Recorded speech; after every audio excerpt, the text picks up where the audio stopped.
When I was in my 20s, I was broke, fat, and directionless, and headed nowhere fast. Now compare that to where I am in my 40s.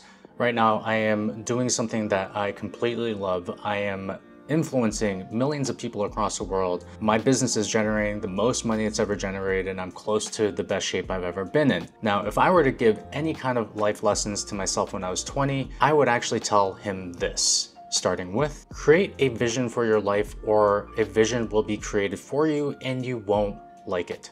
Now, the mind works very much like a heat-seeking torpedo. It will move in the direction of the target that it is given. Unfortunately, most people give it the wrong target, and this is based on all of the information that they collect from their peers, to social media, to their environment. And what they don't realize is that their realities and their targets are being molded by other people's wants and desires. We have to stop and we have to ask ourselves, what is the vision that we are creating for ourselves? Now, this is not going to happen overnight, but the most important thing is to set the conscious intention of the vision you are creating. And here's a simple way to do it. Number one is to set the ideal. So what is the ideal vision for your life when it comes to the main pillars, whether it be your health, your relationships, and also your career? I want you to write whatever it is in the present tense. So if it's something with your health, you could say, I am living in a body that keeps himself at a lean, healthy, and energetic 10% body fat. Then you want to extrapolate from there. There are two things you want to extrapolate. The very first one is going to be the plan. So whatever the plan is to get yourself down to 10%, we're going to write those things down. The next thing that we're going to do is we're going to set the traits. And this is probably the most important part when setting a vision. It's not enough to set a vision. You must become the person who lives in that reality.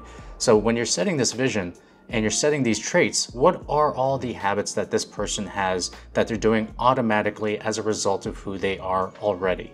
I want you to write those things down, and then bit by bit, little by little, I want you to be able to work towards becoming that particular person. Essentially what we want to do is we want to go with the formula of being, doing, and having. To be, you must first set what that vision is for you in the first place.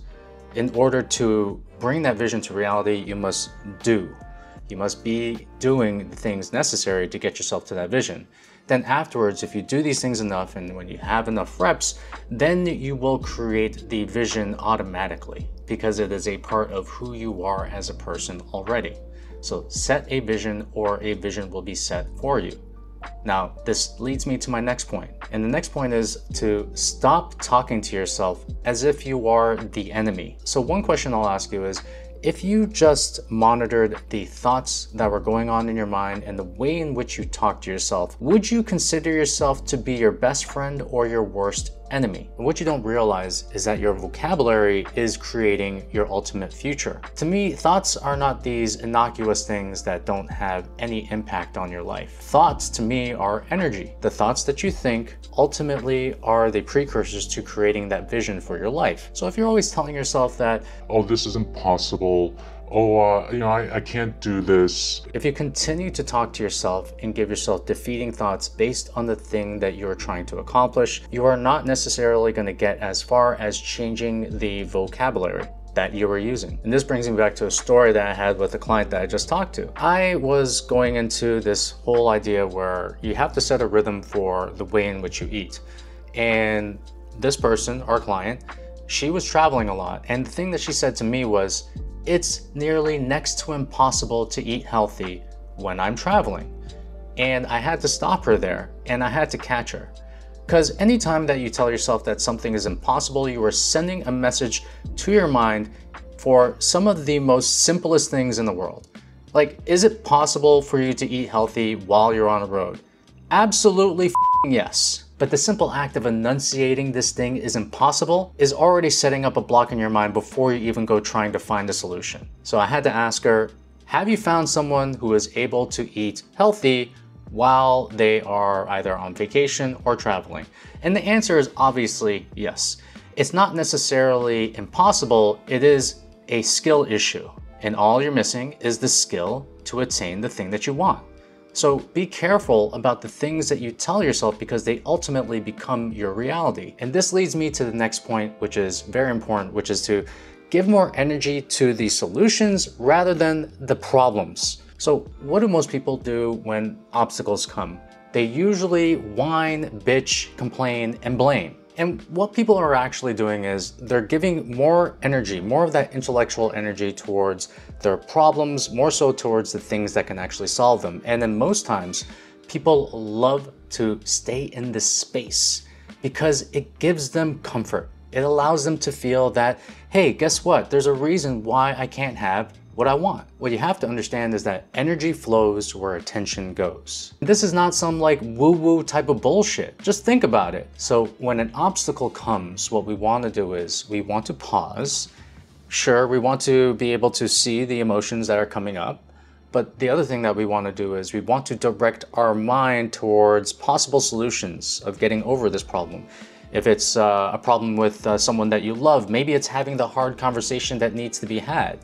If it's a problem with your business, well, what is the problem? Is it a sales, fulfillment, or marketing problem? The idea is you want to be able to see exactly what the problem is and then to prescribe the solutions that are available to you. You want to be able to skew your energy towards the things that matter and the things that you can control, which is the actions that you take towards solving your problems. And this leads to a very important point, which is the next one, which is that your perception equals reality. So I can take two people with the exact same resources, with the exact same family environment, exact same situation, and give them a problem, and you will get two different ways of seeing that problem. Now you may ask yourself, which perspective is right? Well, both of them are right because their perspective equals their reality. And something that you have to understand is that your reality is a mirror to what is going on inside. And how would I know this? I was living it in my 20s. When I was in my 20s, I thought everything and everyone was against me. And then every single situation, whether it be good or bad, I saw it in that light. I was a mirror to what was going on inside of me. Now, the biggest shift in my perception that I realized was that things were not necessarily happening to me, they were happening for me. This allowed me to have optionality. I was able to see all of these things that were happening in my life, and through the lens of taking advantage of whatever opportunity that I had, whether it be good or bad. An example would be like when my mom died. When my mom passed, it was probably one of the worst things that ever happened in my life. And after a long time of grieving, I remember there was a voice in my mind that came up and said, hey, Dan, we can either let this burn us up or we can use this as fuel. Which one are you gonna choose? Now, in my state where I was crying every day and I was just sad for the loss of one of the most important people in my life, I decided to use that for fuel. And that's when I decided to quit my corporate job and do something that I loved, and that was helping people, which was go into the fitness industry. And that was 21, 22 years ago. So I'll say this one more time, that reality is a mirror to what is going on inside of us already. And this is why we must take control of our thoughts, of our visions, and especially the way in which we perceive the world in order to bring about our ultimate reality and our ultimate vision for ourselves. Now, once you've taken control of your mind, once you've taken control of your vision, once you've taken control of your perceptions, the next thing you want to do is you want to put in the reps, and you want to work hard until you learn how to work smart. Here's what I mean. You've heard the saying, hey, you want to work smart instead of work hard. But the precursor to working smart is to have the reps that educate you on how to work smart in the first place. One of the things that I've realized that separates a lot of the people that I know that are hyper successful and the ones that are not necessarily reaching the goals that they want is two things. Number one is they don't have a solid work ethic. And number two, even if they do have a solid work ethic, they don't necessarily look at what they're doing and look for ways to improve, i.e. working smarter as a result of the reps that they are doing. So the first step before even working smart is to get the reps and work hard in the first place. And if there's any trait that you want to incorporate, especially when it comes to building out your life, is to have a good work ethic towards the things that matter to you. And you want to do this to the point where these things are a part of who you are and what you do already. So for me, it's I go to the gym already because I know what it's going to do for my mental health. I know how I'm going to feel after I'm done. I eat healthy because I understand the effect it's going to have on my mental health, on my energy levels, on my focus.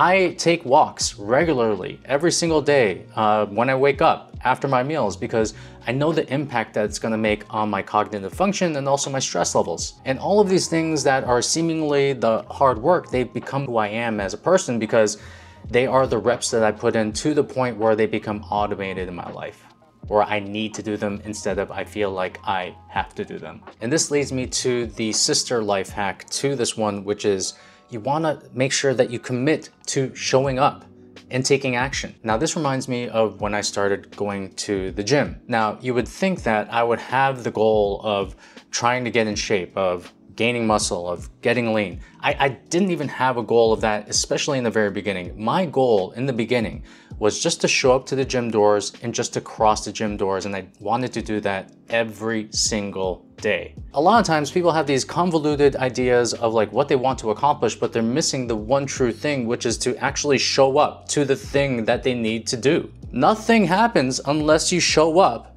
And then this is the very first step that it takes to achieving anything that you want. Quite frankly, I think people overwhelm themselves, especially when it comes to achieving visions and goals for themselves, because they miss the very first step, which is to actually just show up every single day to that very thing that they want to accomplish. So if you want to get in shape, then the very first thing to show up to is going to be the gym or whatever you choose to use as a workout. If it's going to be, say, social media, then you want to be making sure that you're showing up every single day and creating for social media. Like whatever it is that you want to create inside of your life, you have to do the very first thing, which is just showing up. And as you show up to your goals, as you show up to the actions that you need to take to achieve these goals and these visions in your life, you want to make sure that you are following your own timeline. You're going to see on social media all of these lists that say by 30 you should be this, by 20 you should be this, by 45 you should be this. Well, whose timeline are we on? Are you on society's timeline?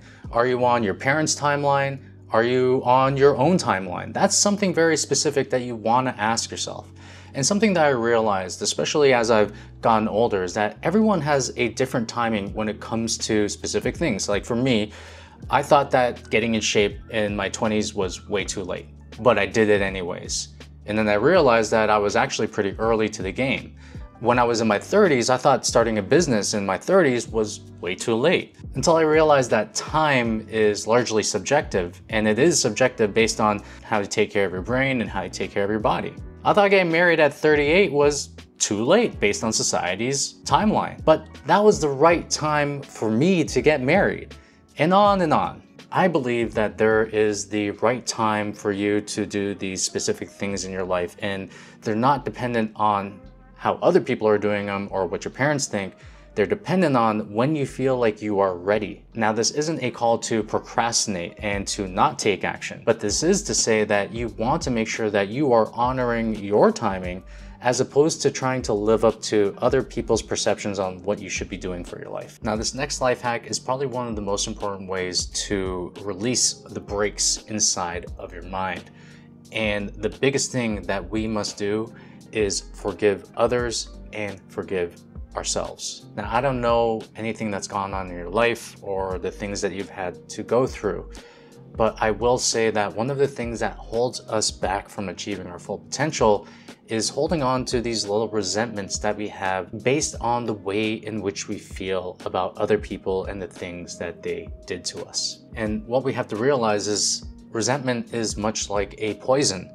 The more that you hate on someone, the more that you complain about someone, especially if they're not even there in that moment of time, the more you end up holding your mind back from achieving the best things in your life. And I'll use myself as an example. When I was growing up, I thought that the way in which I was raised was horrible. I'm not going to get too much into detail about it, but I didn't have a really good childhood. I was bullied a lot, sometimes by people that I loved. And as I grew up, I realized that I was holding on to a lot of this resentment, whether it be this resentment towards my parents and how I was raised, or whether it be the resentment I had towards people I loved in the way in which they treated me. Now, something that I realized as well is that holding on to all of these slights and all of this resentment it was just hurting one person, and that person was me. And one of the things that just opened up my life was the ability to forgive people for wronging me, and also to forgive myself for things that I felt guilty or ashamed of. And I remember like going through therapy and going through journaling and doing all this kind of stuff, and then just reminding myself that everyone was taught in a much different way than I was taught. They all came with various tools, that some of which I know and some of which I don't have, and that's okay. The main thing is to release myself and also my mind. I need to just forgive. This doesn't mean to forget, but it just means to let go and forgive. And this leads me to the last point, which is what I call the 3-month rule. And I truly believe that if you give yourself 3 months of concentrated, dedicated effort, you will create massive change in your life. And the 3-month rule is very simple.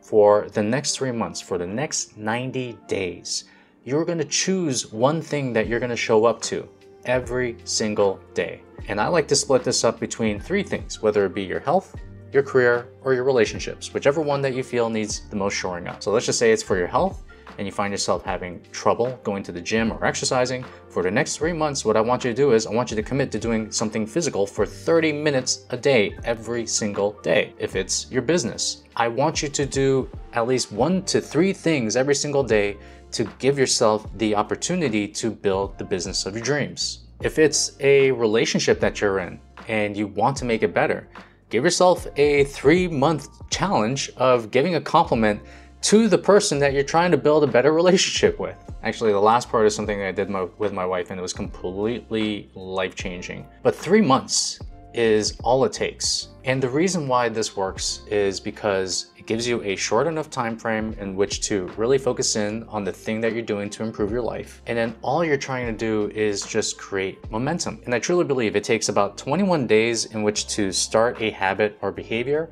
and it takes 90 days for that behavior to be grooved into your identity. And it's probably going to take anywhere between 1 to 2 years for that to become a part of your identity through doing it enough times over and over and over. But again, give yourself 3 months as a test to see whether or not this thing is actually going to improve your life. And I promise you, 3 months is enough time to create that momentum so you can make positive changes in your life. Now remember, when I first started to get my body in shape, I told you the very first thing that I wanted to do was just show up to the gym. So I told myself for the next 90 days, for the next 3 months, I got myself a 3-month pass to the gym. I'm going to cross the doors to this gym every single day for the next 90 days. And after the first month, I was already feeling the benefit. I remember going into the change room one day. I didn't change my diet. I was doing everything horribly. And then I remember going to the change room and I was putting on my belt, and then my belt buckle went in 1 more notch and I was getting leaner. And I was like, how could this happen? I was incredulous. I was like, I don't believe this. But numbers don't lie and results don't lie. And then it was from there and getting that result where I became voracious. I used my results as a springboard to get even better results. I used the power of positive momentum in order to completely change my life. And all it took was 3 months. Now, one of the key mental frameworks that I use in my life to improve it is the framework of regret minimization. The more that we live a life that is avoidant of the regrets that we're gonna have, the better our lives are gonna be. So I created this video that's called the 40 things that I'm doing in my 40s to avoid regret in my 70s. And if you want to avoid regret in your life, check out this video over here, and I'll see you there.